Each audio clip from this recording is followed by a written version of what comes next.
Welcome, everyone, to today's Town of Chatham Zoning Board of Appeals meeting. The date is it's not November, is it? December 1st, 2022. This meeting is being recorded and will be available shortly hereafter for scheduled on-demand viewing on any smartphone or tablet device. If anyone else is recording the meeting, please let us know. Pursuant to Governor Baker's July 16, 2022 signing of an act relative to extending certain COVID-19 measures adopted during the state of emergency, including the extension of his March 12, 2020 order suspending certain provisions of the open meeting law until March 31st, 2023. This meeting of the Chatham ZBA is being conducted via in-person and remote participation and shall afford adequate alternative means of public access via Microsoft Teams by calling the phone number 1-508-945-4410, and then you have to punch in the conference ID number, which is 903-127-342, and then hit the pound. Or you can join the meeting online via Microsoft Teams through the link on the posted agenda. Despite our best efforts, we may not be able to provide for real-time access, and we will post a record of this meeting on the town's website as soon as possible. In accordance with town policy, the public can speak to any issue/hearing or business item on the agenda during the meeting when recognized. To authorize this hybrid form of meeting, I will have a roll call of all board members. Buck votes yes. Bill votes yes. Randy votes yes. All votes yes. David S. Nixon votes yes. Dave Thompson votes yes. And David H. Veach votes yes. I would ask that anyone, either here or from Microsoft Teams, who wishes to participate in the meeting, when you do call and you are recognized, please give us your last name and the last 4 digits of your phone number for ID purposes. The hearing will be conducted as follows. The notice will be read by the lady to my right. This is Sarah B. Clark. She is the PPO for the town. That's the Principal Permitting Officer. Following that, there would be a presentation either by the individual who filed the application or their representative. I would then ask for anyone either here or on Microsoft Teams who wishes to speak in favor to do so, only in favor. We would then read any and all correspondence. Then I would ask for anyone who wishes to speak either against or has a specific question to do so. Should any of this occur, there might be some rebuttal from the person presenting the appeal. We would then have members of the board ask their questions. When we were done with that, we would close the public hearing and go into deliberation. That is not open to the public unless a member of the board invites you into the conversation. When we were done with that, we would take a vote, and the votes in the Commonwealth of Massachusetts, to be successful, you have to get a supermajority. In this case, there are 5 votes, so you have to get 4 to be successful. Are there any questions? Okay, do we have any minutes to do, Sarah? We have the minutes of November 3rd. I will move to approve the minutes for November 3, 2022. Dave Veach seconds. Okay, we need a vote on that. Buck votes yes. Well, All votes yes. Dave Thompson, yes. Dave Veach votes yes. okay, and I vote yes also. All right. We'll start with application 22-100, please. You want to go to this first? Would you like to take, we have a continuance request and a withdrawal request. I think I'll leave the withdrawal in its place, but the continuance, I will read. So, 22-107, please. Application number 22-107, Sandy Bliss LLC, care of Michael D. Ford Esquire, P.O. Box 485, West Harwich, Mass. 02671, owner of property located at 75 Main Street, also shown on the Town of Chatham's Assessor's Map 16B, Block 64B, Lot 68X2. The applicant seeks to enlarge, extend, or change a nonconforming dwelling on a nonconforming lot via the partial demolition of the existing dwelling, installation of a new foundation, and the construction of additions. The proposed dwelling will comply with road and abutter setback requirements. The dwellings located at 71 and 77 Main Street will remain unchanged. The existing building coverage is 3,767 square feet, and the proposed building coverage is 3,600 2,082 square feet, where 2,950 square feet is the maximum allowed. The lot is nonconforming in that it contains 3 dwelling units where 1 would be allowed and contains 0 feet of frontage where 100 feet is required. The lot contains 26,266 square feet in the R20 zoning district. A special permit is required under Mass General Law, Chapter 40A, Section 6, and Section 5B of the Chatham Protective Bylaw. We have received the following letter from Michael Ford, who's on the screen here in front of us. Dave, I'm sorry, not to, but I'm on the abutters list for this matter, so I will be recusing for this matter. Okay, fine.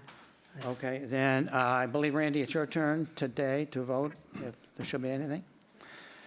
So, Michael D. Ford writes on November 27th, on behalf of our client, Sandy Bliss LLC, applicant under this application, I hereby request a continuance of the hearing scheduled for 12/1/22 until the board's January 26th, 2022 hearing, or such other date as the board shall determine. In support of this request, applicant, after hearing before the Historic Commission, is revising its plans for resubmittal to the Historic Commission, and additional time is needed to complete the revisions and further Historic Commission review. Given the revisions will result in a smaller proposed addition, it is not anticipated that further advertising and notice to abutters will be required before the zoning board conducts its continued hearing. Thank you for your consideration of this request. At staff's recommendation, I intend to appear before the board at the 12/1 hearing to present this request. So, Mr. Ford, I might ask you a question, if you don't mind. If Absolutely. the expectation is that their submittal to the Historic Commission will be less than what they asked to begin with, why don't you think we could go forward with this? I was just trying to give you exactly what you'd be voting on. I don't have a plan today, Mr. Chairman, that would show you what the changes are. And it will be less in scale. And so I think to present what is here and have you vote on that is not the project that will end up being built. And I think from the applicant standpoint, we would like to present that to the Historic Commission and know, as we believe they will, not find that to be a substantial alteration of an historic structure that needs referral to the Cape Cod Commission. So if I presented today, I would not be presenting the plan that will ultimately be presented to them and ultimately be built. And I think it would be important for the Board of Appeals to see that actual plan. Okay, thank you. Any questions from anyone? I will move to grant the requested continuance to January 26, 2023. Okay, Randy, would you second that, please? Second. Okay, we need a vote. Yes, Buck. Buck votes yes. Randy? Randy votes yes. Paul? All votes yes? Dave Thompson, yes. And I vote yes. Thank you, Mr. Ford. Thank you, Mr. Nixon. Okay, let's go to 22-100, please, Sarah. Application number 22-100, CBI 2045 Chatham Bars Avenue LLC, care of Andrew L. Singer Esquire, P.O. Box 67, Dennisport, Mass. 02639. Owners of property located at 20 Chatham Bars Avenue, also shown on the Town of Chatham's Assessor's Map 15D, Block 47, Lot 95. The applicant seeks a special permit under Section 3D3I to allow use permitted in a less restrictive zone to be authorized for the entire lot. If the commercial use of the lot is allowed, a special permit under Section 3C4C10 is required for a 10-bed dormitory and professional office. The existing structure is and will remain non-conforming, and that it is set back 12.7 feet from the private way where 25 feet is required. The parking areas are non-conforming, and that they are located 5 feet from the southerly abutter, 10 feet from the easterly abutter, and 7 feet from the private way. The existing lot coverage is 9,239 square feet, 52.7%, and the proposed lot coverage is 10,104 square feet, 57.7%, where 70% is the maximum allowed. The lot contains 17,523 square feet in the R20 and GB2 zoning districts. A special permit is required under Mass General Law, Chapter 40A, Sections 6 and 9, and Sections 3C, 4C10, 3D3I, 5B, 7B11, and 8D2B of the protective bylaw. Mr. Singer? Dave, Yes. I'm sorry, at the risk of sounding like a broken record, I'm on the abutters list for this submission as well, and so I will be recusing. Okay, thank you. And I should mention that Mr. Veach did that 4 years ago when this came up. So Randy, you'll be, again, the voter on this. Mr. Singer? Good afternoon. For the record, my name is Andrew Singer, an attorney in Dennisport, here on behalf of the applicant. This property at 20 Chatham Bars Avenue was before you, as Mr. Nixon just mentioned, in 2018, at which time special permits were granted to authorize a mixed use of the property. That mixed use of the property, this was the existing building that had been there for several decades. The mixed use was for 16 employees and one 5-bedroom apartment incidental to commercial. So that was the use that was approved and was implemented with all of the site changes that were on the plan at that time. Due to, and this is that plan, since there are no exterior changes proposed, the site plan remains the same. And this is really, we're talking about floor plans. Due to an urgent ongoing need to find housing for more of its managers and supervisors, which is a need that is prevalent among most businesses, the petitioner desires to amend the relief you granted in 2018. They'd like to continue mixed use of the property. However, they'd like to reduce the number of employees from 16 down to 8, and they would like to have 10 managers or supervisors in 10 bedrooms, one person each. That would be a dormitory under the zoning bylaw. So the net effect of what's being proposed is 5 more residential occupants, 8 fewer employees. So from a use point of view, that is what is being requested. There will be, as I said, no exterior changes. There'll actually be very few interior changes because the rooms that are the bedrooms, actually, most of them already exist because the building, 30, 40 years ago had a similar use at that time. And so what we're talking about here is the categorization of who would be using the property and how. Each of the bedrooms, as shown on, this is the first floor plan that's up on the board, each of the bedrooms will have its own private bathroom. The first floor, there is a kitchen, common kitchen, and a common living room that's shown there. The employees have a separate dedicated entrance, as do the residential occupants. The residency will generally be 6 to 8 months for the season. There is going to be no change in parking. Interesting, there are 19 parking spaces on site. Interestingly, under the zoning bylaw, the parking demand goes down when there's a dormitory and only 8 employees because of how it's calculated. However, the applicant is going to keep the property, keep the spaces that are there, and actually provide more parking than zoning requires. Zoning requires 1 space per 3 beds for a dormitory. In this case, the applicant's proposing, and they have, 1 space per each room. So each individual will have their own parking space, that's 10. There are 8 employees, there'll be 9 spaces. The zoning bylaw for the employee professional office would actually only require 7 spaces. So interestingly, while the zoning bylaw might only require 11 spaces, the 19 spaces that are there and that aren't changing, we feel are actually more conducive to the use because everyone gets a space. And that doesn't result in any change in access, no result in traffic changes. The site stays absolutely the same. All of the landscaping and other site work that you approved 4 years ago have long ago been implemented, and that all stays the same. This is just, as I said, changing who would be using the building. This is a split-zoned lot, R20 and GB. It's been that way since Chatham first adopted zoning in the 50s. There are pre-existing nonconformities, as to some of the setbacks. Coverage is conforming. The lot size is undersized at this point. As I won't repeat all of it that Sarah read, but there are three special permits, which are basically the special permits that you looked at 4 years ago, all those various sections that she read. And it's in my summary of reasoning that I gave you, so I'm happy to go through each section by number, but they have all been stated. Under those sections, you have to make certain findings in order to grant the special permits that we're requesting to modify the use. You need to find that the proposed use will not be detrimental to the established or future character of the neighborhood and the town, that it's in harmony with the purposes and intent of the zoning bylaw, and that it will not be substantially more detrimental to the neighborhood than the existing nonconforming conditions.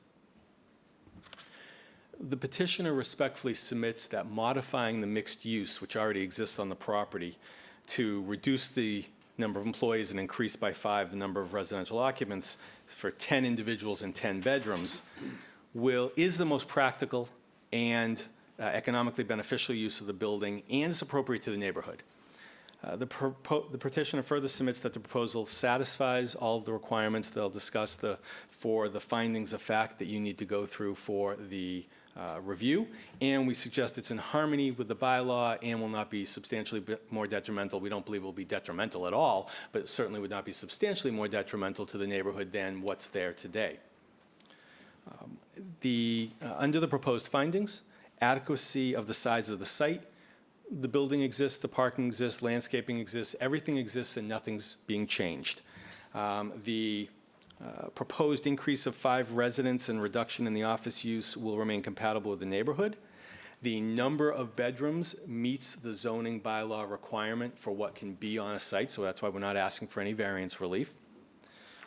We do not believe that the proposal, which again is an interior proposal, will overburden the land, and at the same time, we'll be maintaining the conforming number of parking spaces and appropriate screening, both to Chatham Bars Avenue and to the residential tenants. And you can see the landscaping that was planted. This was proposed at that time, but it's the landscaping that was planted as part of the approval.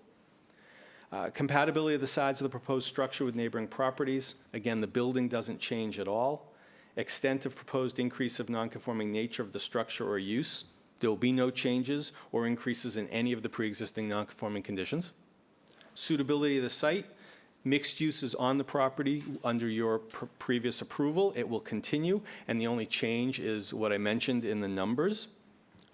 Impact of scale, siting, and mass on neighborhood visual character. The property is heavily screened from Chatham Bars Avenue and well screened from the neighbors. No changes are proposed whatsoever. Compatibility of the proposed use with neighboring uses.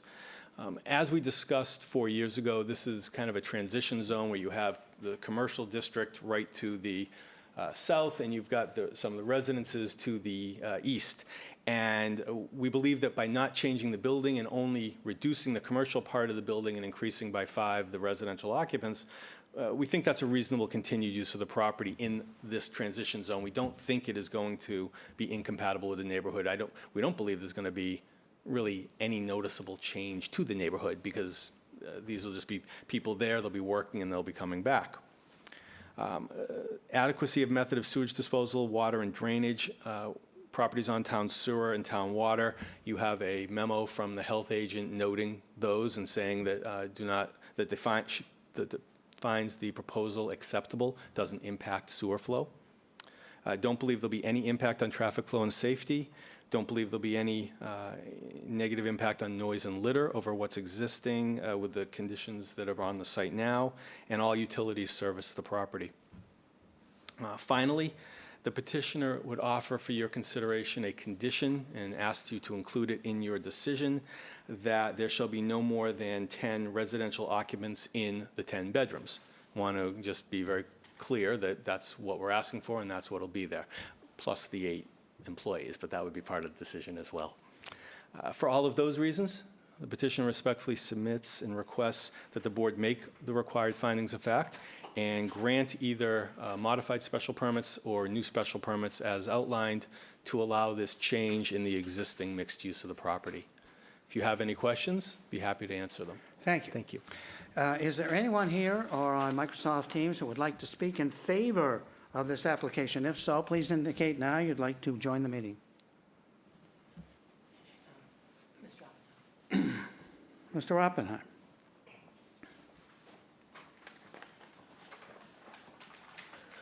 David Oppenheim, Absegami Run. We own several properties in the neighborhood, and we're noticed of this proposal.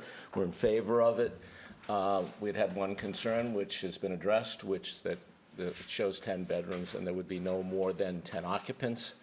And Mr. Singer offered that as a condition, which, should you choose to approve this, we would hope that you would include that as a condition. That way it will maintain its reasonableness, so to speak. There is, as a former owner of the Wayside Inn, the need for housing. All housing in town is terrible, but it is very challenging for everybody. But for seasonal businesses and seasonal employees, it's awful, and this is a good solution. The property's been used this way for, well, I've been here 50 years, so a long time, and I think it's a great use of the property, and I hope you would support it. Thank you. Is there anyone else who would like to speak in favor? I see no one else. Then I'll read the correspondence. First, we have a note from Judith Giorgio, health agent for the town. She writes on 11/29, I have reviewed the request for the use change of this property and the proposed renovations. This property is connected to town sewer. The plan to convert this property to mixed-use office and residential does not add sewer flow to the property and is acceptable. I have no concerns. Then we have a note dated November 28th. It is from Christina Bassett. She writes, the planning board will be seeing this application at its December 12th, 2022 meeting. Then we have an email. This is from Edward and Ellen Healy, 420 Main Street. They write on November 30th, we would like to support our neighbors' concern regarding the proposed changes to this property that would add to the existing traffic, parking, and speeding conditions on Chatham Bars Avenue. We regret that these factors cannot be resolved. Then we have a note. This is from Charles Baldwin. He lists his address as 11 Nameless Lane and 52 Chatham Bars Avenue. He writes, this was received on November 21st. 20 Chatham Bars Ave is zoned residential, and the structure and land area are non-conforming. The homes to the east and south are very close to the structure and would be impacted by the parking and noise if the property was to become a 10-bedroom dormitory in addition to the office space. Zoning now allows 16 office people and one 5-bedroom apartment. The change to a 10-bedroom dorm brings the total number of people on the property to 26. There will be maintenance and housekeeping people coming and going. This would be increased activity in the limited parking area adjacent to the residential homes. For these reasons, I oppose to any change of use at 20 Chatham Bars Avenue. Then we have a handwritten note.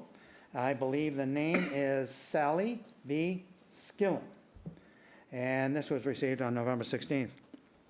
I'm a property owner at 52 Chatham Bars Ave, and I'm writing to voice my opposition to a change of zoning for 20 Chatham Bars Avenue from residential to commercial.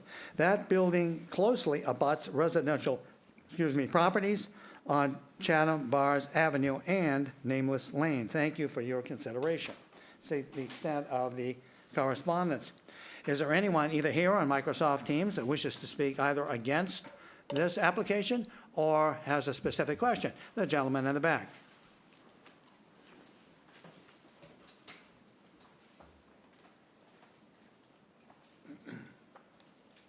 Thank you. Charles Baldwin, 1385. I was part of the approval of the original zoning for that property at 20 Chatham Bars Avenue. The fact that supposedly the office space is going to be reduced to 8 employees as opposed to 16, and the people sleeping over will be increased from 5 to 10,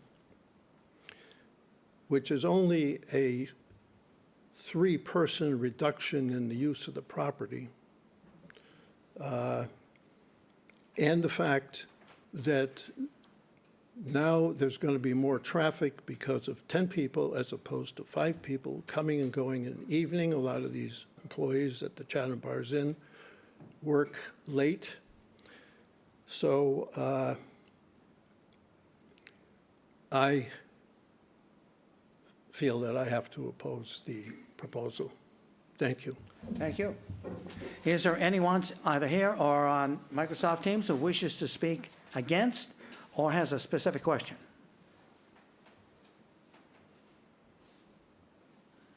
I see no one that wishes to speak in opposition or has a question. Okay, questions from the board. Buck? So, Mr. Singer, do you agree that it is an R20? You called it a transitional zone, but when you look at the map and where the line is, would it be safe to say a common person would assume it's R20? Oh, yes, when I said transitional zone, I meant of use. From a zoning point of view, it's split zoned. The site is partially GB zoned and partially R20 zone. More R20 than GB. So when I say like 95% R20? it's a higher percentage, absolutely. And that's what we discussed, in the prior review as well, yes. Well, I'll keep on going. So my question is that under R20, a dormitory is not permitted. So you're doubling the number of, well, you're not I don't know if you want to call it doubling the number of beds or doubling, 10 from 5 to 10. Mm-hmm. It seems like that's more non-conforming in a structure that today is not permissible. How do you respond to that? If this wasn't a split-zoned lot, I would agree with you.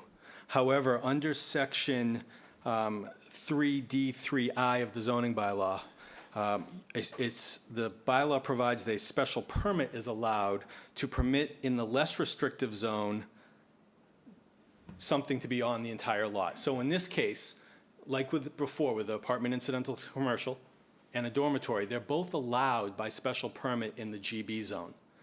Under section 3D3I, if this board finds that that use should be granted a special permit to allow the dormitory, which is allowed in the less restricted zone, on the entire lot, that is where you have the authority to allow the approval. And it's not then more non-conforming or creating a new non-conformity, because the approval that the board granted in 2018 was exactly that special permit, D3, I gotta keep looking down, 3D3I. So what the board found in 2018 was that allowing, at that point, professional offices and an apartment incidental to commercial, which was allowed in the less restricted GB zone on the entire lot, granted a special permit to do that with conditions. And we're asking for that same relief to amend for the purpose of reducing the commercial and increasing the tenants, the seasonal tenants in the property. So don't believe that it's further increasing a nonconformity, because it is something that is allowed if the board grants the special permit by special permit. I'd like to ask the building commissioner a question. So, Jay, just to clarify, we've heard the representative give his answer, and a lot of it seemed to be weighted on the previous approval in 2018 or 2019. Do we have to consider that, or is that something that we need to be not cognizant of?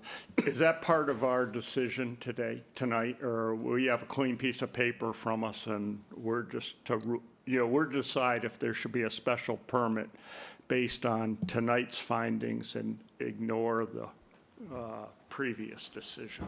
You have a clean slate in front of you for tonight, but I think you would consider the former approval of the special permit, treating the split zone lot. Thank you. Bill? How long has Chatham Bars Inn owned this property and the building? I didn't bring all my old files. There was I could pull some of it. They've owned it for many years at this point. There was a break in ownership. It was part of the inn property back in 1914 up until, I think it was the 80s sometimes, maybe the 90s. There was a break then when another entity that owned the inn owned it. And then when the current ownership group purchased the inn, it was a period after, I can't say how many, it was a few years maybe or something, where they repurchased this property. So it started its life as part of the inn. There was a period of time where it was dormant and not used, which is what led to the reviews that we did several years ago. So I don't know if that well answers your question, but it's... Well, how about a little bit of history on the use of the building? I mean, how, like when Chatham Bars owned it previously, was it used as a dormitory then? When the building was first built in the early 20th century, it was used, on the plans it's listed as the chauffeur's quarters. So the building was used for chauffeurs, presumably those people who were bringing guests to the inn. Right. The chauffeurs lived at this building while they were there. In 1982, the building, the then owner, obtained a special permit from this board to replace the building. So the building was rebuilt in 1982, and it was to allow rooming house use of the inn's, I'm not sure if it said the word managers, but it was employees of the inn. That was in 1982. Cycle forward another 30, 40 years, and there was a point in time where the building had not been used.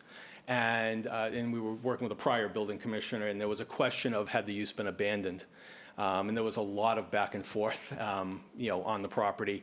Ultimately, the resolution, working with the neighbors and with the board and with the town, was the mixed-use special permit that you have now. So prior to 2018, the building had been dormant for a while. But then prior, from 82 to some point, it had, that was the use it had been. And housing how many employees from 82 to when it wasn't? I can't tell you how many people. There were 14 or 15 bedrooms in the building. Oh. Is my record? Maybe 16. There were more bedrooms in the building because there was no office use. Just the whole building was built out as. In today's terminology, it was a dormitory when it was built in 1982. I don't know that definition was in the bylaw then, but that was the use. But then that had gone away, and that's why we came for the special permits in 2018, both the special permit to allow what's allowed in the commercial and the residential, and then the special permits to allow the changes to a pre-existing non-conforming structure and site, and for the residential use itself. Okay, thanks. Yes. Thank you, Mr. Singh, Mr. Chair. So right now, there's five people that live there currently? And if not, when's the last time 5 people lived there? I asked Mr. Thulander, who is the general manager, apologizes, he's out of town for tonight's meeting, so he could not Zoom in or come in. I asked him that question. The approval was for 5 people. This past season, there were 4, just because of how the season shook out. But they have this increasing demand. The managers and the supervisors are a percentage of their overall employment. I think he said they have about 500 employees in season. And so they're trying to, they lose managers and supervisors when they can't provide housing. So they're trying to increase. They can do 5 now. They'd like to be able to offer it to 10. But I understand the need for workforce housing, no doubt, and that's very important. But if they have not even as many people as there are allowed for now, does it make sense to now add, 6 more? Well, it's 5 more from the approval.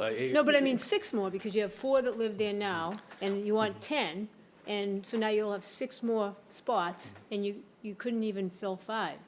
Well, it wasn't that, it was just who happened to be there. Remember, these are seasonal positions, so there's overlap and there's probably nobody, I'm not sure if there's anybody there right now, just because of the time of the year. So it's not that it was underutilized, it was just where someone, when I asked them that question a week ago, there's turnover that they had there. But I mean, it was underutilized. I'm not saying I'm not in favor of it, but I mean, you have to admit, it was underutilized if you had an extra bedroom. For a period of time this summer, Yeah, yes. yeah. But why, I can't Yeah, tell you. sure. And when you think about it, we're just talking about 5 more people able to live there. So whether you call it a dormitory or another apartment, practically speaking, do you see any difference? In function, no. In form, yes, because there's only one kitchen. Right. So it can't be 2 apartments if there's only one kitchen, because the way the building is laid out, you have the common kitchen on the first floor with the common living, so. Yeah, But yeah. in function, I agree with you, it's 10 individuals in 10 beds is functionally the same as 10 individuals in 5 beds each in 2 apartments. Okay, thank you.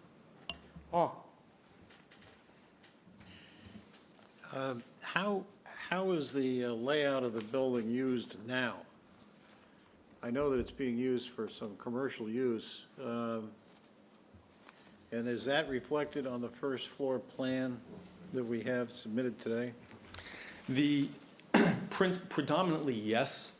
If you look at the floor plan that the board approved in 2018, the commercial space was a little bigger. So the commercial space, which is at the north end of the first floor, the commercial space that was previously approved was there were 2 offices on the second floor, and the rest of the people were on the first floor.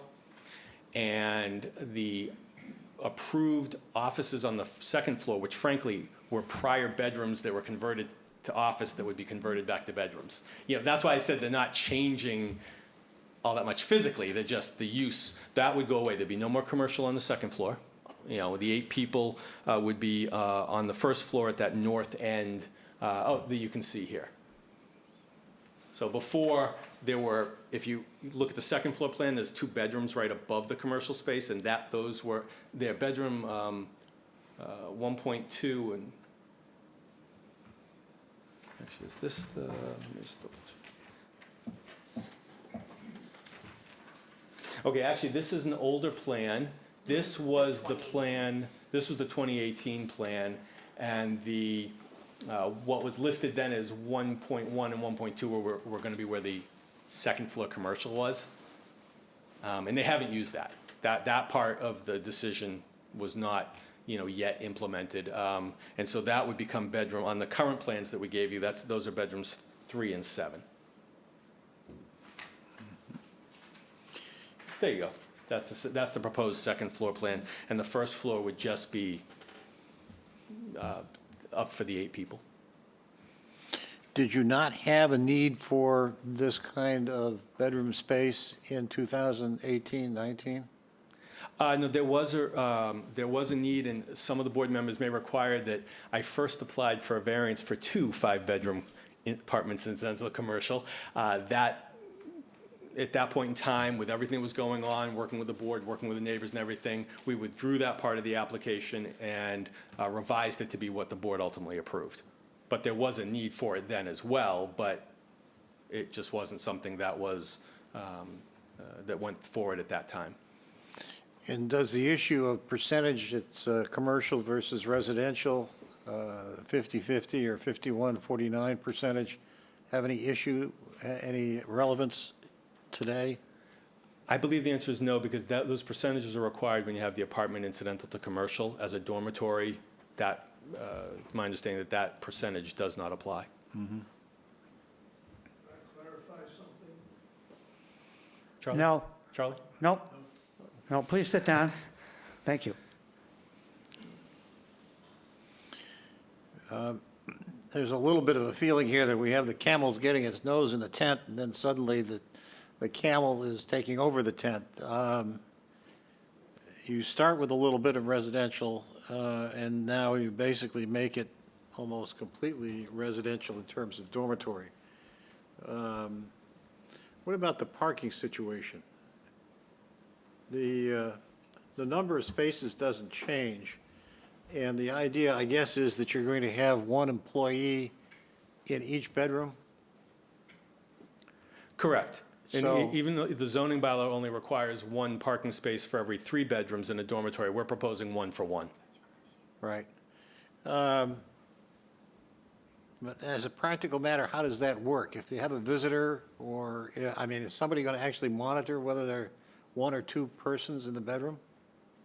Well, the condition that we have, as for number of people in a bedroom, the condition we have suggested that you would build into your decision would allow enforcement if that, was being violated. That's from a use point of view. From a parking point of view, there are 9 spaces provided for employees, for the 8 employees, and if someone had a guest over in the evening, those spaces would obviously be available. So we don't anticipate there should be any parking problem whatsoever. Okay, I don't think I have any other questions. Thank you, Mr. Nixon. Mr. Singer, Yes, sir. I have no questions. I'm No sorry? questions. I have no questions. Then Of I'm you. going to give you no answers. That's only fair. Okay. I'm anticipating that Mr. Nixon might have a question. So, for those who weren't here, at the same time, we dealt with a bowling alley. That was the building across the street. That is true. And you mentioned, was it abandoned? And I remember Mr. Oppenheim speaking at length about the abandonment of the bowling alley, which really was a storage place by the time it came, but had been abandoned. Anyway, so if I was your client, I would say, you know what? Why don't I put a dormitory or rooms or whatever you want to call it in the old building, the bowling alley building, as opposed to changing this? But I see why, because you really are kind of going back to what you wanted 4 years ago. But the consideration of dormitory-type rooms in the bowling alley, that must have come up. That must have been a conversation that you had with the people in charge.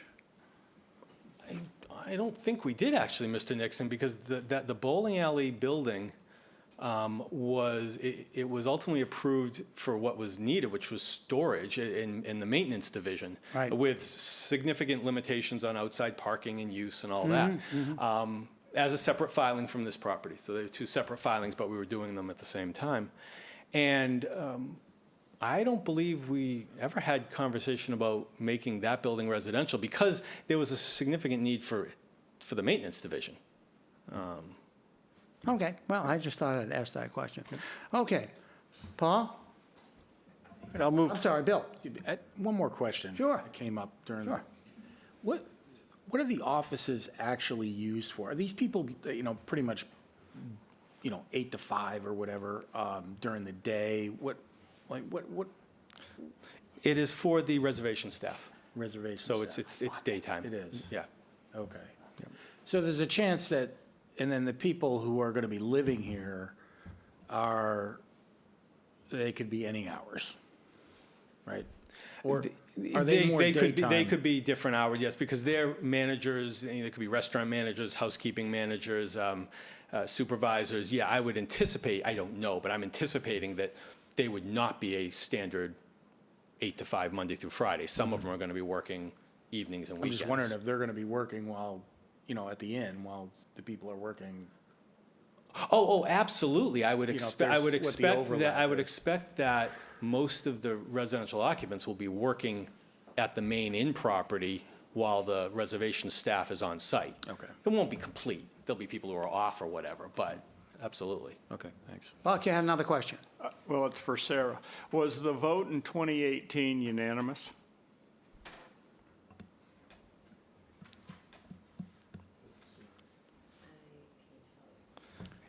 I'd have to pull. There were only 4 of us voting. I think it was just 4. I think it's attached to the submission. I think there was just 4 people voting, and it's attached to the submission Yeah, given- that you have from this week? So I think it was 4-0, Mr. Nixon? It was, and if you recall, Mr. Sinkins, just to break that up, I wouldn't vote for it, Buck, until I saw a letter from the managing director of CBI that he agreed with this, because we'd had some problems in the past about what he agreed to, what he didn't. And Mr. Singer was unable to produce that letter, but he stood right there and assured me, and correct me if I'm wrong, he assured me that you had had a conversation with that gentleman and that he was fully behind this. So with that, I did vote for it because Mr. Ford had represented the neighbors at that time. And there was a lot of give and take and, you know, all that sort of thing. So that's what happened. Is that okay? Thank you. Okay. I forgot one other question. The 8 people that aren't going to be working there, where are they going to be working? Other parts of the inn property. You know, I can't answer that other than to say they'll be off-site somewhere. Because this was supposed to be a reservations office, as I recall, right? Correct, and it still is. And I don't know if that's now they need fewer reservations people because of increasing technology, or if they would be in another location, but they wouldn't be here. Yeah, because I'm surprised that there's anybody on the property that takes reservations. You know, in this day and age, I'm surprised it's not done out of New York where other things are going on, but just a comment. Okay. Paul? I'll move to close the hearing and move into deliberations. Buck? Or Randy? Randy? Randy's going to second. Yep, sure. All right. All right, thank you. Buck? Buck approves. All right, Randy? Approve. Paul? All vote yes. Dave Thompson votes yes. And I vote yes. Deliberations. Bill? Voting. I think that the overriding concern here for providing housing is key. And I think it's something that's desperately needed. And, you know, given I think your point about the reservation staff, I think that's, you know, I mean, there's going to be something else going on there other than reservation staff. But, so that may not have that much of an impact on daily parking issues, which would be my primary concern. I mean, 1 space per 3, you know, in a dormitory is kind of ridiculous, but that's something that the bylaw needs to address probably. And in my opinion, or, you know, if I were voting, I would support this application. Randy? Thank you, Mr. Chair. So I agree with what Bill said, and I won't reiterate that. I think the only concerns here are noise, maybe in traffic, but even if that was somewhat of an issue, I don't think it would substantially harm the neighborhood. It wouldn't be substantially detrimental. So when you go through all the factors, I think you win, and I would vote in favor. Paul? Well, I do get a little bit of a feeling that this was the camel's nose getting into the tent, and it was a way to get to the ultimate objective. But I'm not sure that I object to the ultimate objective, given the need for housing. And I think you've gotten past issues that you may have had with the neighbors by continuing to operate the building and satisfy people. One thing that I think is important is that in the dormitory section, there is a provision that a special permit for any dormitory is effective for 1 year following the date of issuance, and that such permit will be renewed on an annual basis unless the Board of Appeals, following a public hearing, determines that the use is not in compliance with all the applicable regulations and is detrimental to the character of the neighborhood. So I think that that's a bit of a protection against this turning into something which might not be beneficial to the neighborhood or to the town. So I think with that caveat, I'm inclined to vote in favor. I'll go. Yeah. This troubles me greatly because this agreement between the neighbors and the inn and everybody else was hammered out over a period of time. It wasn't like, bang, okay, this is great. The abandonment issue and some of these other things. So that what we ended up with was something that wasn't exactly what the inn wanted. It wasn't exactly what the neighbors wanted, but it was coming to a meeting. It was a meeting.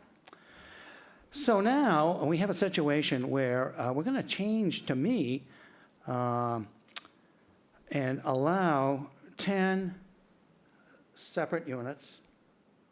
And, you know, last time I checked, young men and women, they have boyfriends, they have girlfriends. These are guests. They're not occupants, they're guests. And how do you control what goes on there? Jay isn't going to do it. Absolutely not. What are you going to? You're not going to call the local gendarmes. They're not going to do it. And I really don't think CBI is going to do it. When you have post somebody at the door, I mean, we're asking to make a situation that is very tentative now worse. And so, I just don't think that I can support it. It was very dicey for me back then, and it's even more so today. I just don't like the idea of giving them carte blanche. Hey, there could be 15 people there Saturday night, and you can't control that. They're not residents, they're guests. These are young men and women.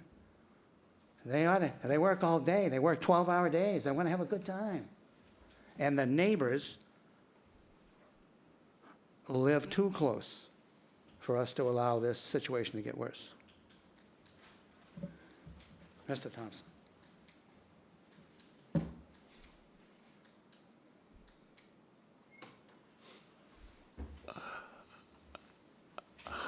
You're going to hate me. I'm not going to hate you. Maybe. I think this is a good idea. We need space for our workers. I lost my sense of humor so far this year once, maybe twice, about the fact that we need housing, small apartments, this would be ideal, for our worker bees. Without them, what are we going to be here? You're going to see places like the Wayside Inn, Cranberry Inn, Squire. Somebody's going to end up closing down because they haven't got any help. I'm in favor of this. It's too bad that some of the other hotels, inns, restaurants can't get together and do the same thing. So I'm in favor of it, Andrew. Excuse me, Attorney Singer. Buck.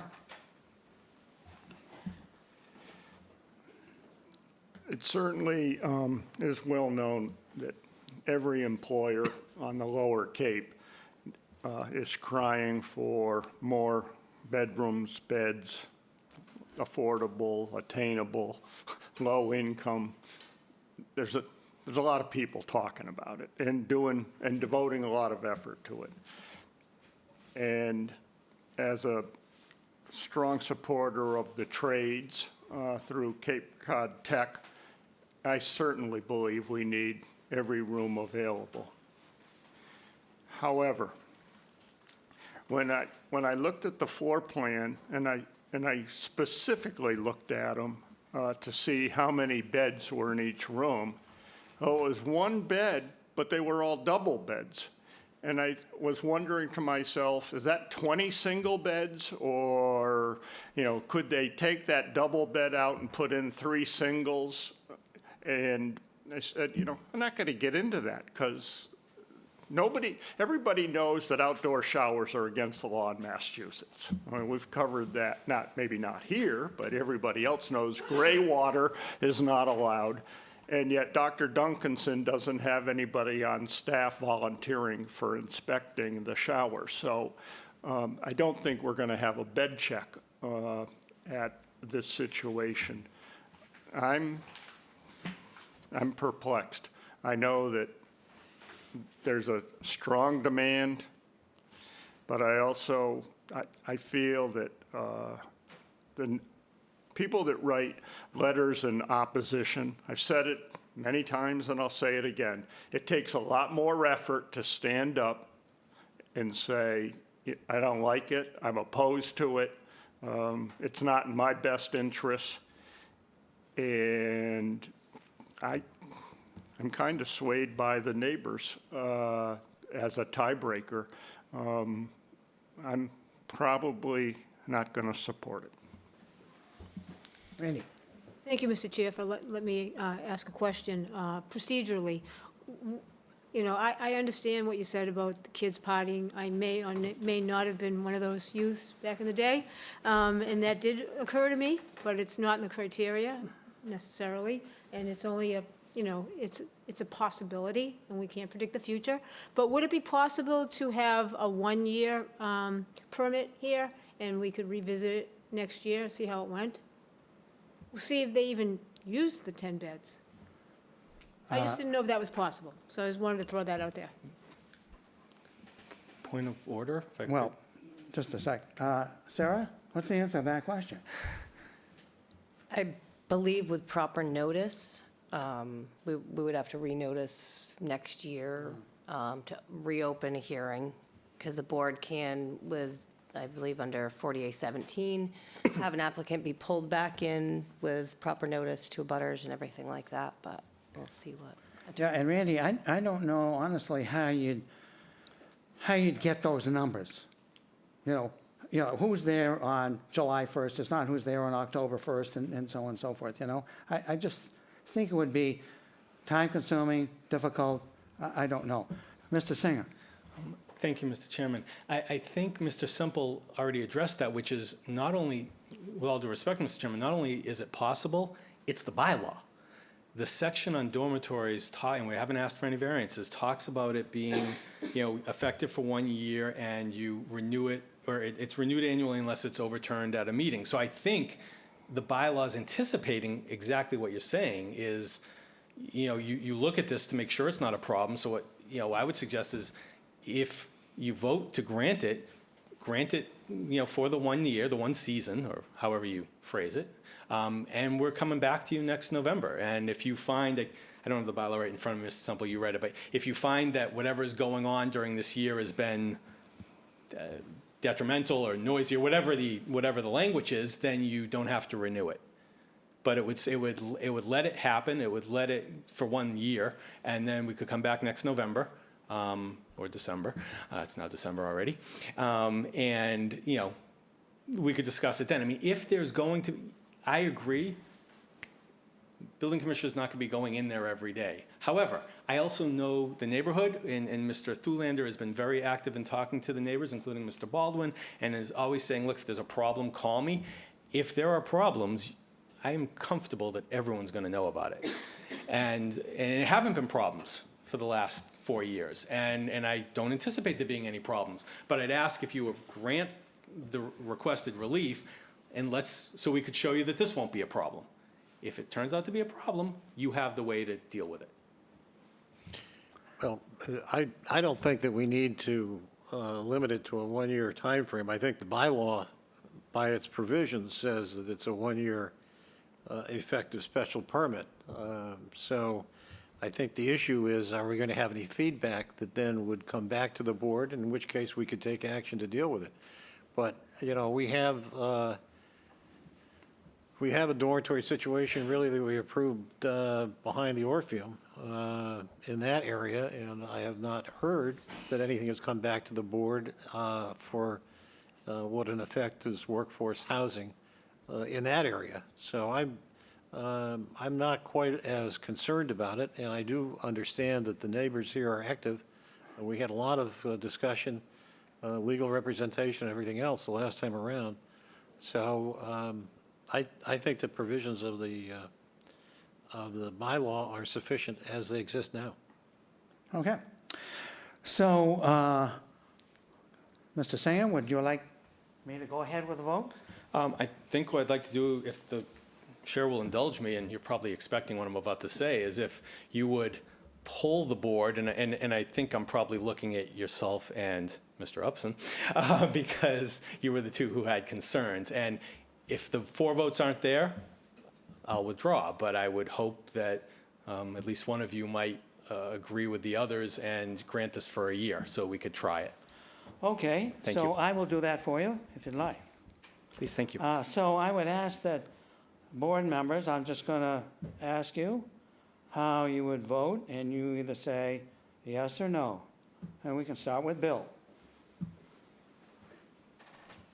if you were voting. Oh, thanks. If I were voting, I would support it. Randy? I support it. Paul? As I've indicated, I would support it. I will support it. I will not support it, but I suggest you ask for a continuance. Oh, I forgot, the chair's instructions were yes or no. No. thank you. That's 2 no's. May I ask a question before I make my next statement? Which is, hypothetically, why would I be asking for a continuance? I don't think you should. I mean, it's either we'll have a vote or you can withdraw. That's, to me, you can ask for a continuance. I certainly wouldn't vote for it. If I don't have the 4 votes, and I feel I wish I was able to convince you otherwise, I will respectfully ask to withdraw without prejudice. Paul? I'll move to grant the requested withdrawal without prejudice. Randy? Second? We'll take a vote. Buck votes yes. Randy? Yes? Paul votes yes. Dave Thompson, yes. And I vote yes. Thank you, Mr. Singer. Thank you very much for your time.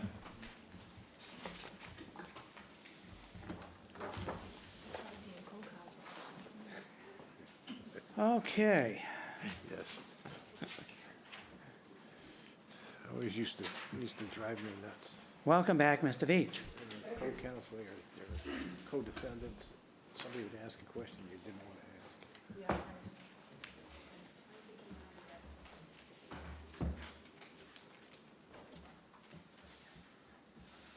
Sarah, how about 22-106?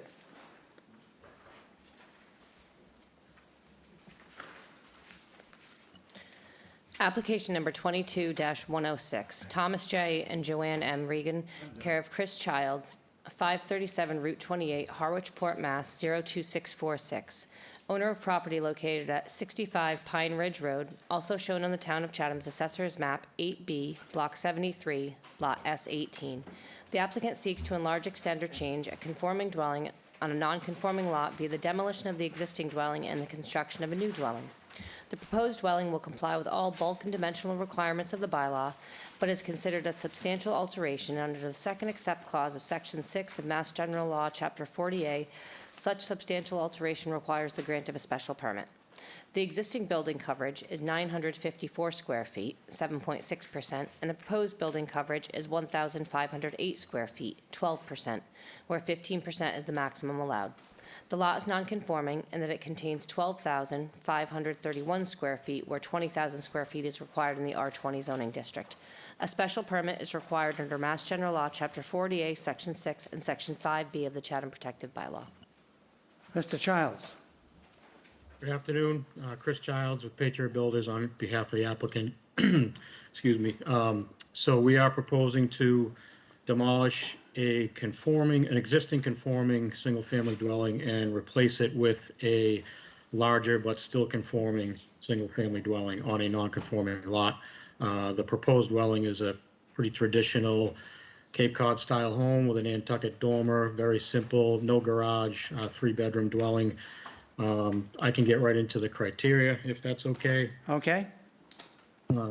So the adequacy of the size of the site, including but not limited to the maximum building coverage and setbacks. As Sarah mentioned, the proposed coverage is 12%, where 15 is the max allowed, and we will conform to all setbacks. Compatibility of the size of the proposed structure with neighboring properties. We're proposing a 2,233 square foot home, which is very comparable to the neighboring properties. Extent of proposed increase in nonconforming nature.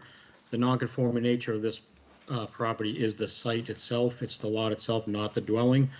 So the existing and proposed dwelling are both conforming to all dimensional requirements. Suitability of the site, including but not limited to impact on neighboring properties or the natural environment. The site does have a gradual north to south slope, so the runoff to neighboring properties will be controlled and there'll be minimal impact on vegetation. The site will be re-landscaped when completed, and there are no wetlands within 100 feet of the property. Impact of scale, siting mass on neighborhood visual character. The proposed dwelling is consistent with the visual character of the neighborhood. Compatibility of the proposed use with neighboring uses. It's a single-family dwelling in a residential neighborhood. adequacy of method of sewage disposal. We are proposing to install a new septic system for the project. There'll be no impact on traffic flow or safety, no issues with noise and litter. Utilities are adequate. And as for visual impact on the neighborhood, we do feel that what we're proposing will have a positive visual impact on the neighborhood. I'd be happy to answer any questions. Thank you very much. Is there anyone here or on Microsoft Teams that wishes to speak in favor of this application? If so, please indicate now you'd like to join the meeting.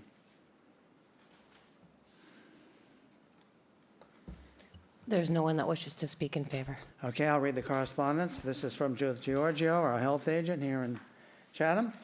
She writes on 11/29, I've reviewed the plan to demo and rebuild the dwellings at this property. The plan calls for a new Title V septic system. Floor plans of the existing dwelling are required for review to determine the existing sewage flow prior to approval for construction. That's the extent of the correspondence. Is there anyone here on Microsoft Teams who would like to speak against this application or has a specific question? If so, please indicate now you'd like to join the meeting. There's no one that wishes to speak in opposition or has a question. Okay, so we'll have questions from the board. Randy? I have no questions. Paul? No questions. Dave T? Dave Thompson has no questions. Dave V? Dave Veach has no questions. Buck? Buck has no questions. Bill? No questions.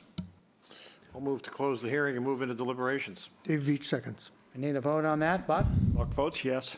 Randy? Paul? Oh, sorry. All vote yes? I vote yes. Dave Thompson, yes. Dave Veach votes yes. Okay, that's it. Deliberations. Paul? Well, I think it clearly is not going to be substantially more detrimental to the neighborhood, so I plan to approve it.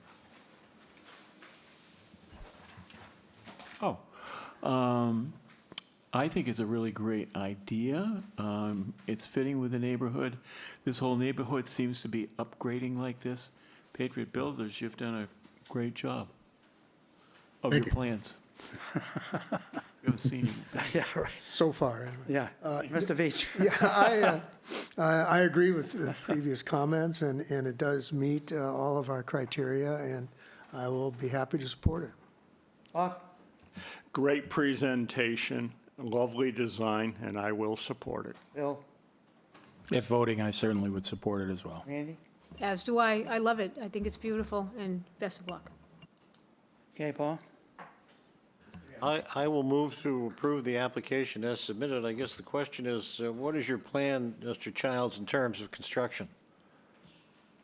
We plan to start as soon as we possibly can, so hopefully in about a month. All Or right. when we get a building permit. We have some standard conditions that we use for consideration involving construction activity during the June 30th to Labor Day timeframe. Are you aware of those restrictions? I am. Are they a problem for you or not? They will not be a problem. All right, We would plan to have the house, all the exterior work done before June 30th. fine. I'll move to approve the application as submitted with the conditions that all construction activity and vehicles be contained on site or at a neighboring property with the permission of the property owner. Two, that between June 30th and Labor Day, no exterior construction will be allowed. No work would be permitted on weekends, and construction activity would be 8 a.m. to 5 p.m. only. Dave Veach seconds. Okay, we need a vote. Buck votes yes. Paul? All vote yes? Dave T? Dave Thompson, yes. Dave Veach votes And I yes. vote yes. That's a unanimous decision. Thank you, Mr. Childs. Thank you.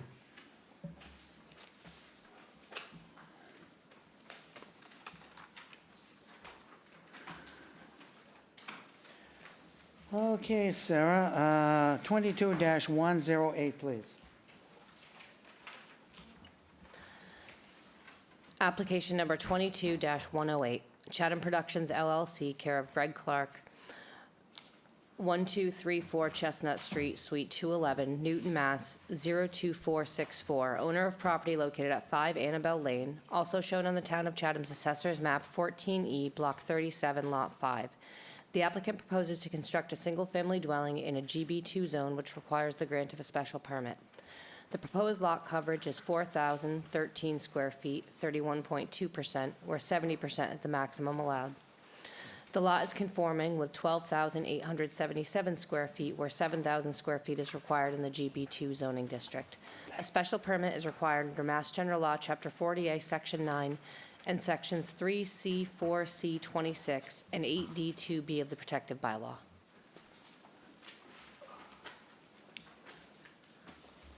We received a letter from Gregory Clark, representing Chatham Productions LLC. It was received on, not too sure. Anyway, he writes, Chatham Productions LLC would like to request a withdrawal without prejudice from the zoning board application 22-1085 Annabelle Lane.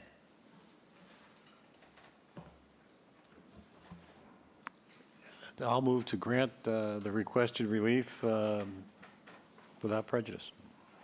Dave Veach seconds. Buck? Buck approves. Paul? All approves? Dave?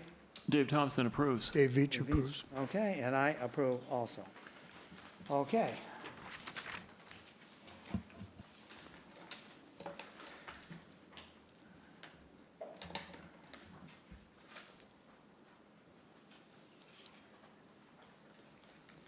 Okay, so 22-110, please.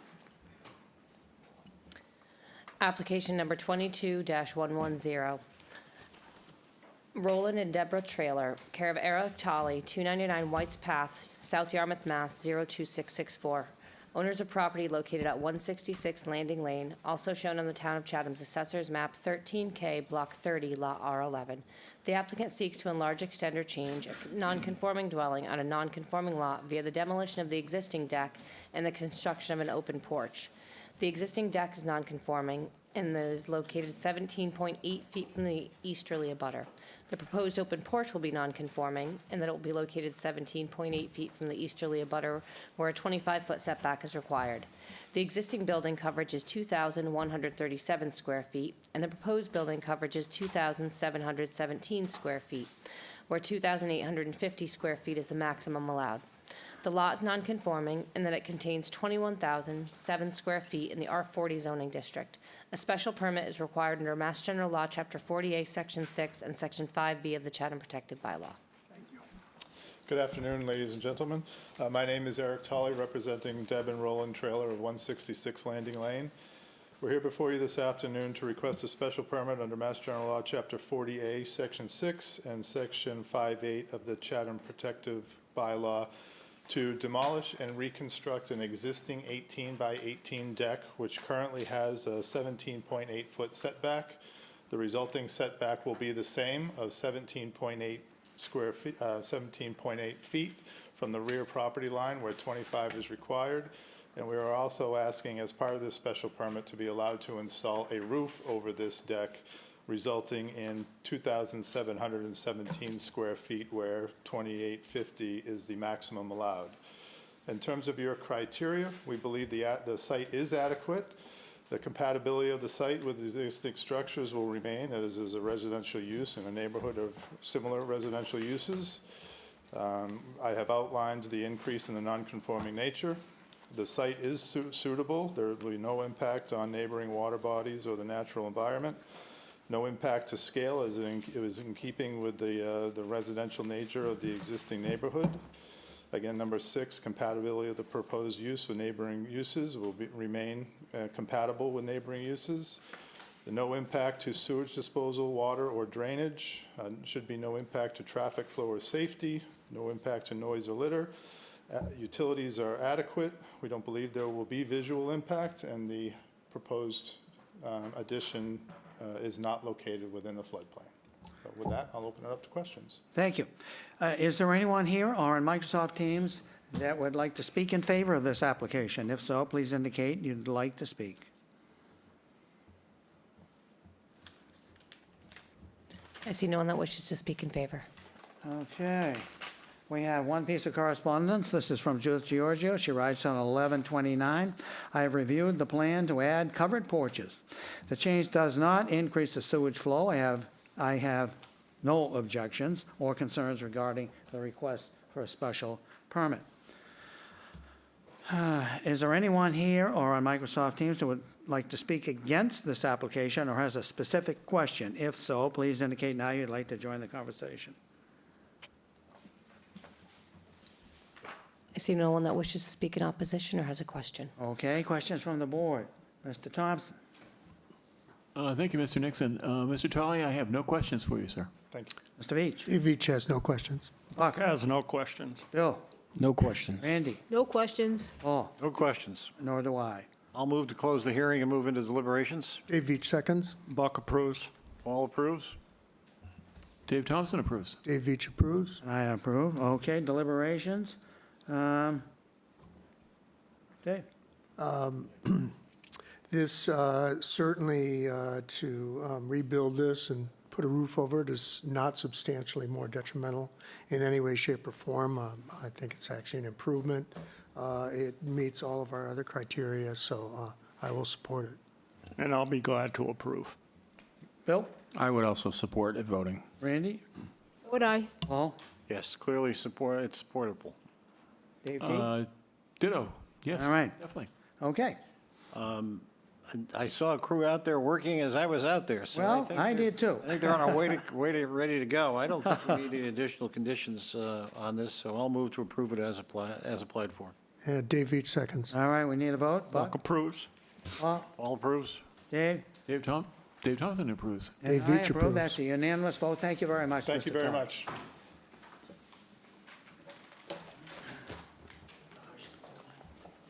Yeah. Okay, Sarah, 22114, please. Application number 22-114, Highland Realty Trust, care of Mike Tartamella, 160 Commonwealth Avenue, Suite L3, Boston, Mass. 02116. Owners of property located at 309 Stage Harbor Road, also shown on the Town of Chatham's Assessor's Map 14C, Block 47, Lot 31. The applicant seeks to enlarge, extend, or change a nonconforming dwelling on a nonconforming lot via the installation of a new foundation and the construction of additions. The existing dwelling is nonconforming, and that it is located 22 feet from the road where a 40-foot setback is required, 17.4 feet from the northerly abutter, and 14 feet from the southerly abutter where a 25-foot setback is required. The existing barn will remain nonconforming as to the southerly abutter's setback of 2.6 feet. The proposed addition will be nonconforming in that it will be located 18 feet from the northerly abutter. The proposed bay window will be nonconforming in that it will be located 16 feet from the southerly abutter. The building height of the dwelling will increase within the required road and abutter setback requirements. The building coverage will remain 2,291 square feet, 7.2%, where 10% is the maximum allowed. The lot is nonconforming in that it contains 69 feet of frontage where 150 feet is required, and contains 31,679 square feet where 40,000 square feet is required in the R40 zoning district. A special permit is required under Mass General Law, Chapter 40A, Section 6, and Section 5B of the Chatham Protected Bylaw.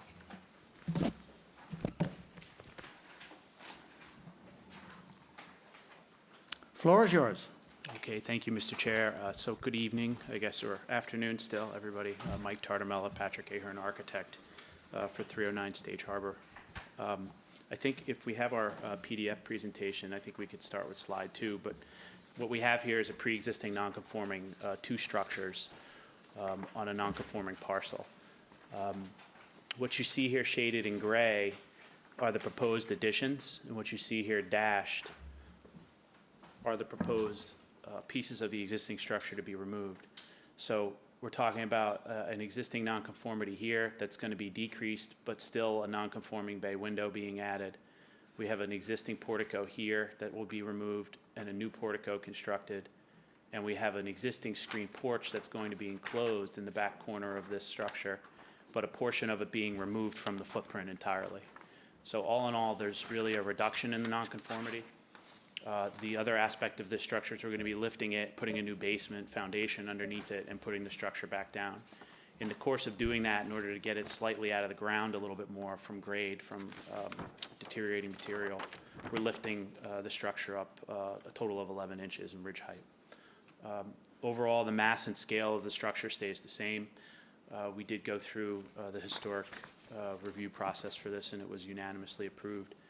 The second structure on the property is a barn structure, and if we could go to the photographs, I think it's really easy to explain the scope of the work there. Here you can see the existing portico. This is going to get removed. We're going to have a new bay window here. The new portico goes where this bulkhead is shown right now. If we could go to the next slide. On the rear portion of the barn, there's currently a flat roof dormer. You can see that right here.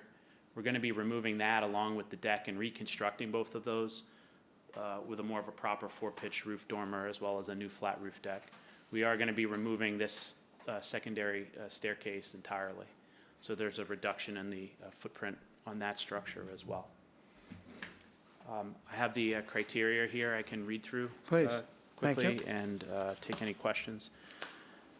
Adequacy of the site, including but not limited to maximum lot or building coverage. As I said, 309 Stage Harbor's in the R40. It has a lot area of 31,679. The property consists of a main house and detached barn, guest house. Both structures have non-conforming setbacks. The proposed lot coverage will be 2,205 square feet, where 3,179 square feet, or 10%, is allotted. 3,167 square feet, where 10% is allotted. There are no footprint changes to the barn and a minor alteration to the main house. The proposed alterations to the main house and barn will not intensify the setback or nonconformities. Compatibility of the site of the proposed structures with neighboring properties. 317 Stage Harbor, which is directly next door, is in a common ownership. And the proposed exterior alterations to the main house, including the new bay window and covered entry on the south, along with enclosing the existing screen porch on the north side of the structure. At the barn, the proposal is to remove the existing shed dormer and flat roof deck and construct a new shed dormer and flat roof deck in the same location.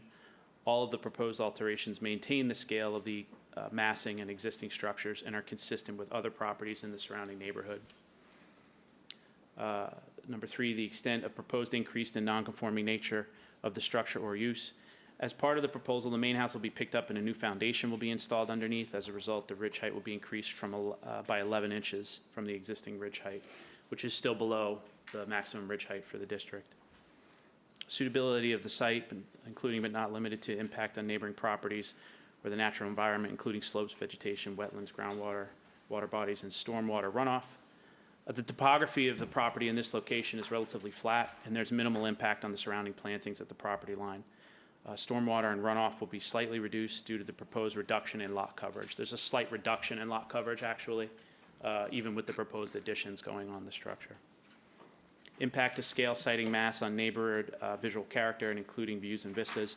Based on the limited changes to the overall scale and massing, there's limited impact on siting and scale and mass to the neighboring and existing views and vistas will be maintained. Compatibility of the proposed use. It's a single-family home and is compatible with neighboring properties that are also single-family homes. Adequacy of method of sewage disposal, source of water and drainage. So currently, and I'm sure we'll hear the note shortly, currently there's 2 septic systems on the property. As part of these projects, both houses will be connected to the municipal sewer system. And I think that was a recommendation by the Board of Health for this project before it gets permitted. Impact on traffic flow and safety. There will be no changes to the traffic flow or negative impact on the neighborhood. As I said, there's a common driveway that's shared with the property at 317, which are both in common ownership. This essentially becomes a secondary home for that property. Noise and litter. There's no anticipated increase in noise or litter expected as a result of the project. And the property will, as it remains a single-family dwelling and is in the same ownership as 317 Stage Harbor. Adequacy of utilities. All the existing utilities and public services are adequate, and in fact, we will be connecting to the municipal sewer. Visual impact on neighborhood and neighboring uses of any formula business establishment that doesn't apply for this application. And this is not in a floodplain, and the structures are outside. They're in flood zone X, and they don't require an elevation certificate. Thank you. Thank you. Questions? Well, before I go to that. Is there anyone here who would like to speak in favor of this on Microsoft Teams? There is no one that wishes to speak in favor. Okay, I'll read the correspondence. This is a note from Christina Bassett. She writes on December 1st, "The Chatham Historical Commission saw 309 Stage Harbor at their August 16th, 2022 meeting. At that time, they found that the home historically significant, but the proposed changes did not diminish the historical significance. Therefore, a demolition delay was not imposed." Then we have a note from Judith Giorgio, a health agent, on 11/29, have reviewed the plan to renovate. The existing property was ordered to connect to the sewer and has not complied with this order. The plans before the ZBA include the addition of a bedroom and the garage/guest house. Connection to the municipal sewer should be a requirement for approval of this proposal. And that's the extent of the correspondence. Is there anyone in Microsoft Teams or here that wishes to speak either against this application or has a specific question? Please, if so, please indicate your desire to join the meeting. There is no one that wishes to speak in opposition or has a question. Okay, questions from the board. Buck? One question, Mike. On page 5 of your portfolio, it shows on the roofing in the existing has shingles or crosshatch or dash lines in the existing, and in the proposed, the gambrel addition to the front of the house is all white. What's the significance of all white? It was just rendering. We're proposing a red cedar roof on the house right now. There's an asphalt shingle. It was just a visual It's good enough. change. Yeah, Yeah, sorry. Thank you. Bill? No questions. Randy? No questions. Paul? I guess my only question would be to our building commissioner. Do we need to make connection to the sewer a condition of any approval, or is that automatic anyhow? That'll be handled by the Board of Health, I'm sure. Okay. I have no other questions. I have a question for you. I was around when 317 came in front of us, and that was a 1780, 1790 building, and went through a lot of business with the Historical Commission, and we approved essentially some additions and some changes and all that. Well, what happened was, as the building was being reconditioned, it was discovered it was full of powder post beetles. And so one thing led to another, and the whole house had to be demolished. And so the entire thing was destroyed. Have you gone through whatever number this is, and made sure that we don't have a similar situation with powder post beetles? So the current owner who owns 317 and 309 bought it after all of that Yes. was done. We were not involved in 317. Correct. We haven't done any exploration at 309. 309 has been relatively untouched on the interior. I can't remember when the last building permit was done, but I would venture to say it's not within my lifetime, which would be 45 years. So I can't say that's been inspected. We would certainly approach that very cautiously, understanding what went on next door. Doug Whitlow, Whitlow Brothers, has already been signed on as the builder for this project. So, certainly if we cross that bridge, we will certainly be back to talk about that. But at this point in time, we have no intentions of demolishing that house at all. Okay, because I noticed a lot of dry rot on the outside, on the driveway side, and that's what kicked in my thought Yeah. about what had happened with 317. Yeah, I mean, I think there's been a lot of deferred maintenance at 309 based on the conditions of the interior. So I'm not surprised to see some dry rot on the exterior and things that have failed outside as well. Buck, do you remember that whole thing? I think Bill Kelman owned it at the time. More than we want to go through Okay. tonight. But the problem that we had with 317 was that it was the vertical posts in the corner. Yeah. When they went to raise it, and the chimney they were trying to do too much, and Yeah. Rick Roy was doing that. Yes, he was. And it was a lot of excitement, but Yeah. there was a lot of rumor and gossip, but the fact of the matter was, when they went to lift it, the whole house didn't go up. Some did and some collapsed, but it was the corner pillars. Yeah, this house is 1880. I don't think it's the same construction type, at least from what I can tell so far. What date did you have for that? 1880. Is that It's from the Form B. assessor's records? No, that's from the Form B. There is a Form B on this house that we actually made part of our historic presentation. Well, okay, I think you answered my question. Yeah. The problem was, the owner at that time was giddy that they had to tear it down. I understand. So- I think in this case too, it's funny because we're doing What? interior renovations to 317 as well, and the question just came across, well, don't we need to go to historic for it? And, well, we're not doing anything that would trigger historic there, but the fact of the matter is, well, when was the house really built then? If it, if it was rebuilt in 2002, or do we still fall under what would be 17, whatever it was? So. Okay, well, thank you. And I don't mean to speak ill of Mr. Kelman, who passed away on Monday. Thank you. I have no questions, sir. So are we, I'm lost. Any questions? I have no questions. All right, okay. I had no question. No, I know you. I'll move to close the hearing and move into deliberations. Dave Veach seconds. Buck approves. Paul approves. Dave Thompson approves. Dave Veach approves. I approve. Okay. Deliberations, Bill. Yeah, I don't see this as certainly substantially more detrimental. In fact, I think it's a tremendous improvement, and I would support it, and I wish them luck. I couldn't say it any better than Bill said it, and it seems like these are the kind of projects we like to see. So, thank you. Yeah, I would say it doesn't look to me like a typical Ahern project, but it looks as But if... it is. This is the typical Ahern When you're project. done with it, I'm sure it will be. Pardon me. Certainly is not substantially more detrimental. I intend to prove. I go along with what everybody said. Thank you. Yeah, it's not real visible from the road, but I've never been crazy about the flat roof on that dormer in the back of the barn. So this is a significant improvement in appearance of that barn building, and this is a great project. The proposal is fantastic and certainly not substantially detrimental to the neighborhood in any way, shape, or form. Meets all the criteria. It's a good project. I'll support it. Buck? Not only do I support it, my darling bride thoroughly supports it, and I'd better vote for it, so I think I will. So that's a secret to getting you to vote yes, huh? Okay.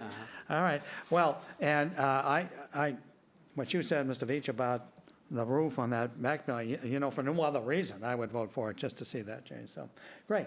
Okay, Paul, what do you think about conditions?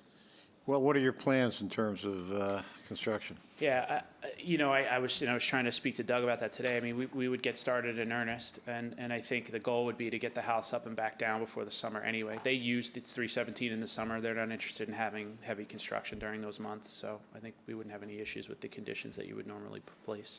All right, I'll move to approve the application as submitted with the condition that all construction activity and vehicles be contained on site or at a neighboring property with the permission of the property owner, that between June 30th and Labor Day, there would be no exterior construction allowed.